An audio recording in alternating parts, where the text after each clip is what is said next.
నేను ఒక మాట అడుగుతున్నాను సార్, రేవంత్ రెడ్డి కేసీఆర్లు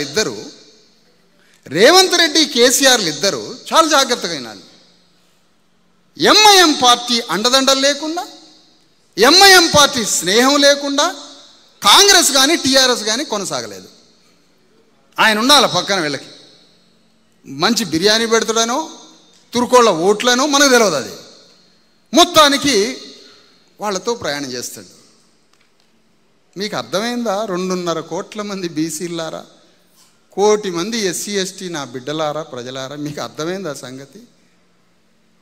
ఈ అగ్రవర్ణ, ఈ రెడ్డి వెలమ కమ్మ రాజ్యం మన తురుకోళ్ళని బాగు చేయదు. మన తురుకోళ్ళకి గంజినీళ్ళు కూడా పోయాడు వీడు పచ్చి చీటర్ నా కొడుకులు. తురుకోళ్ళని ఒక పార్టీ పెట్టుకుందామని పార్టీ పెట్టి 10 మంది ఎమ్మెల్యేలు అయినరా నాయన.